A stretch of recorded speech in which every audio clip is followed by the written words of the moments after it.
Oi, crianças, como vocês estão? Então, o outono já acabou e começou o inverno. Começou sábado agora, dia 20 de junho.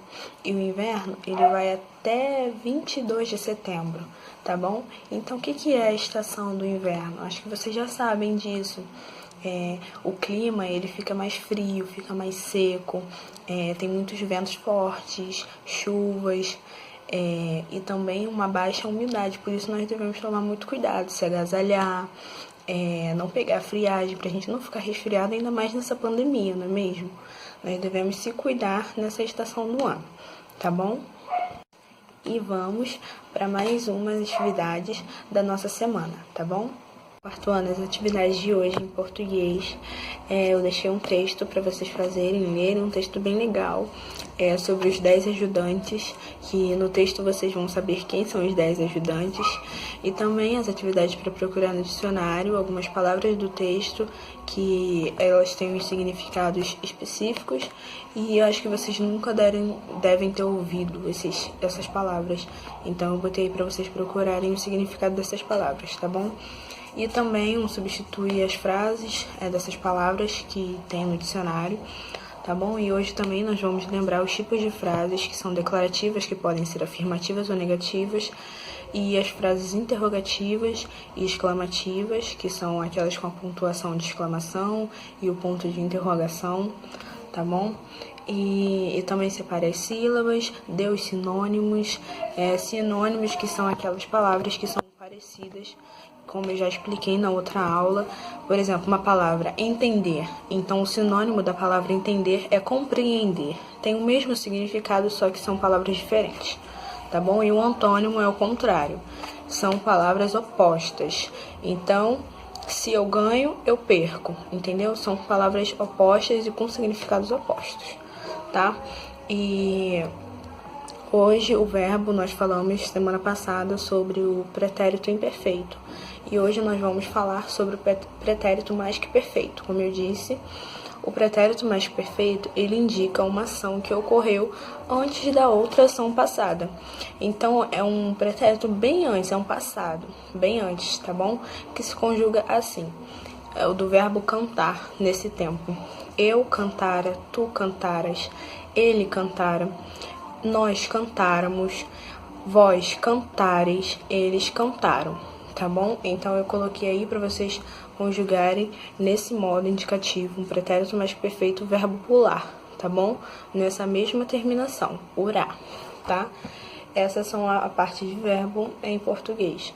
E em matemática, nós vamos ainda praticar mais um pouco aquele termo desconhecido da sentença matemática. Nós vamos fazer a operação inversa da continha para achar o termo desconhecido que falta para completar, tá bom? Então, se a continha é de mais, nós vamos fazer a operação inversa, que é menos, tá? Para achar o termo desconhecido. E também determinar os divisores dos números e fazer um círculo no maior divisor também, tá? Vocês vão selecionar todos os divisores, não precisa ser todos do mesmo do número, pode ser até uns 5 divisores, tá? E circula o maior divisor daquele determinado número, tá? E também tirar a provinha real. Eu já coloquei as continhas com resultado para ocupar menos espaço para vocês e vocês só tirarem a prova real, tá? E também os números primos, podem olhar lá nos livros, os números primos até 100. Eu coloquei para vocês fazerem um X nos números primos, tá? Meio embaralhado, então é para vocês somente destacarem os números primos, tá? E o arme efetue também de multiplicação e divisão, tá? Divisão com os dois números, tá bom? E em ciências, nós falamos sobre a cadeia alimentar e hoje nós vamos dar continuidade também ainda falando sobre a cadeia alimentar. O que são os seres produtores, os seres consumidores e os seres decompositores. Então, o que são os produtores? Os produtores, eles são as plantas que, como eu disse já, as plantas elas produzem o seu próprio alimento. Então, elas mesmas produzem para elas sobreviverem. Porém, elas dependem da fotossíntese, que é a luz do sol, e ela produz uma glicose que eu já expliquei também, o processo da fotossíntese, que é utilizada como alimento para essas plantas, e essa fotossíntese transforma o alimento em matéria e energia. Então, outros nutrientes, eles são necessários para a vida das plantas, e são os sais minerais também, que eu já expliquei, que são retirados do solo e da água por meio das raízes. E esses seres produtores também, nos ambientes aquáticos, a fotossíntese, ela possibilita o desenvolvimento das algas que servem de alimento para os peixes, né? Na vida aquática, das baleias também, e outros animais também aquáticos. E os seres consumidores são os seres vivos que não produzem o seu próprio alimento. E na cadeia alimentar, primeiro vem o ser produtor e depois o consumidor. O consumidor primário, secundário, terciário. Então, são seres consumidores que eles se alimentam de outros animais que já comeram os seres produtores, entendeu?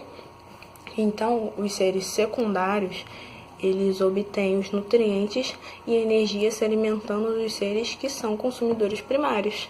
Então, é uma cadeia que vai subindo, terciários, assim por diante.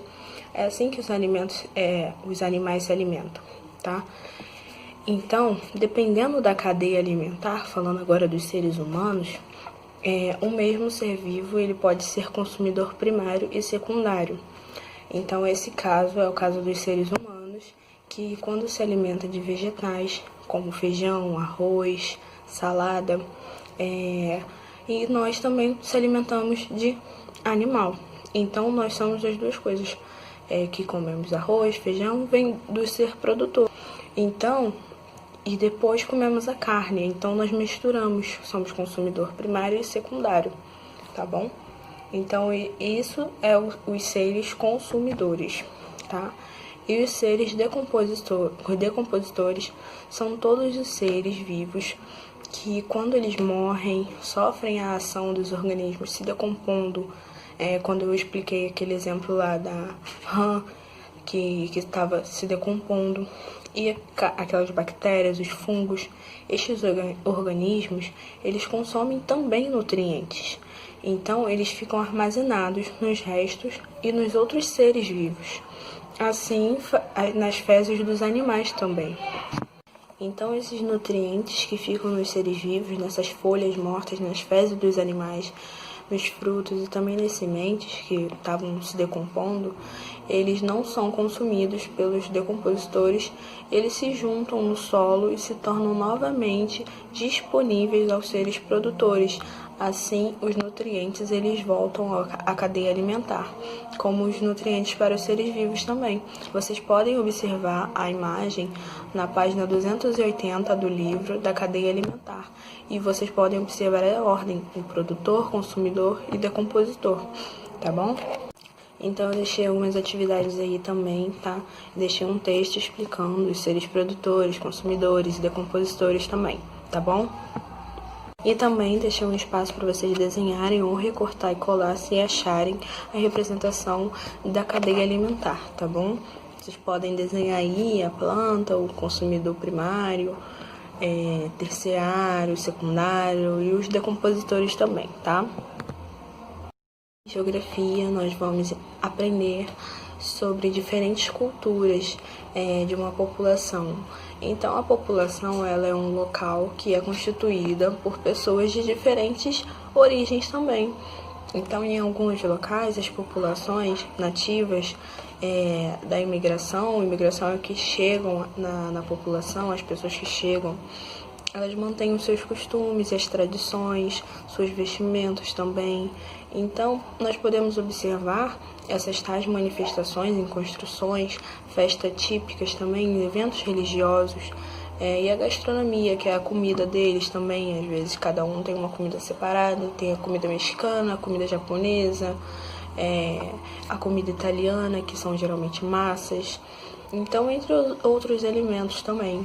Então, as imigrações elas não foram feitas por pessoas dos mesmos povos. Em todos os locais do país tem uma cultura diferente. Então, aqui na região sul, Temos grandes colônias também de pessoas alemãs, pessoas eslavas também. Na região norte e centro-oeste, predominam alguns imigrantes portugueses também, que vieram de Portugal. Então, a maioria das pessoas, ou uma parte dela, também são portugueses. No Nordeste, além dos portugueses que tem também lá, tem os africanos também. E podemos notar também essa imigração na influência de muitos holandeses e franceses também nessa região Nordeste. E na região Sudeste prevalecem os portugueses e os africanos também, mas também há uma parte da população italiana, devido ao trabalho dos colonos na região Sudeste e nas lavouras do café também, e uma parte da população japonesa também na região Sudeste, tá bom? Então esse é o nosso assunto de hoje, diferentes culturas. Vocês podem observar também com seus pais, com seus avós, se vocês são descendentes de imigrantes de algumas famílias, de alguns povos, tá bom? Geralmente aqui no Brasil tem muitos descendentes de portugueses, italianos também, tá? E para vocês relacionarem aí também cada região aonde, eu deixei o texto aí falando de cada região, quais são os povos que predominam nessas regiões, tá bom?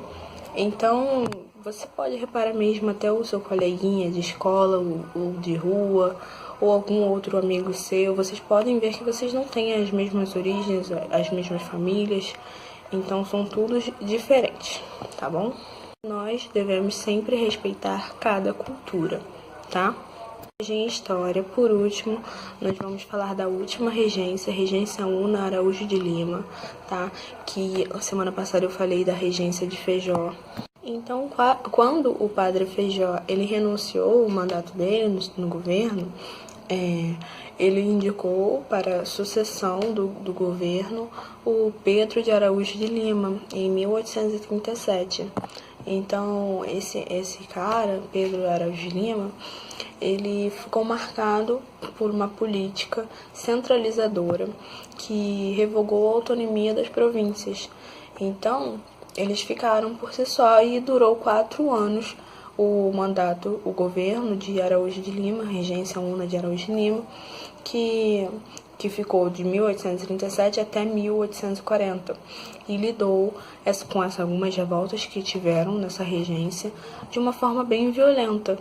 E assim, em julho de 1840, foi aprovada na Assembleia Imperial a maioridade do príncipe. Lembram lá no começo, a regência trina provisória foi iniciada porque Dom Pedro II, Dom Pedro de Alcântara, ele não tinha idade para governar. Então agora, em 1840,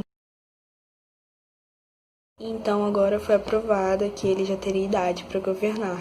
E esse episódio ficou tornado conhecido como golpe da maioridade, por ter levado Dom Pedro, com um pouco mais de 14 anos, né, a governar o império dele, tá bom? E como eu disse no início, ele só teria idade para governar com 18 anos, e no fim foi um pouco mais de 14 anos, tá? E eu deixei algumas perguntinhas também sobre essa regência Una de Araújo de Lima, tá?